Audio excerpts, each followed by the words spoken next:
जय जिजाऊ, जय शिवराय, जय शंभूराज. तर नमस्कार मित्रांनो, स्वागत आहे तुमचं सगळ्यांचं माझ्या मिनी ब्लॉग मध्ये. आणि सकाळ सगळ्यांनी पोरांचे कपडे वगैरे धुतले आणि वाला ते कपडे रोजच काम आहे ती. तर मग दुकानाचा सेटअप केला. तेवढं आले आपल्या दाराशी इटा आहे. तो म्हातारा बाबा कसं इटा उतरतो बघा. तेवढं आला मच्छीवाला वाजलेला दुपारचा सारा वेळा. तर पण घेतली मच्छीमध्ये बघा असं मासा घेतला, मांदेली घेतलेली आणि वाव घेतलेली आणि टोमॅटो चटणी सांगावर वावट टाकला आणि अद्रक लसूणची पेस्ट पण केली.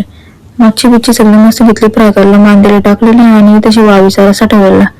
तेवढी दुपारी सगळी भांडी घासली आणि किचन वाटा सगळं साफ केला आणि मंदिर बाहेर बघते तेव्हा आई घेतलेलं बाबूचं कार. त्याला बघ असं मारला घेतलं, मारा आपण मारा, कुठं कुठं कुठं सगळं झाल्यामुळे रात्रीच्या घेतलेलं आपण मच्छी हलवा आणि तशी भाताला बघ असं पेज उतू सगळी गॅस सगळी माखून टाकली. नंतर हा बनवला मासा आणि भाऊंसाठी चिकन पण आणलेला.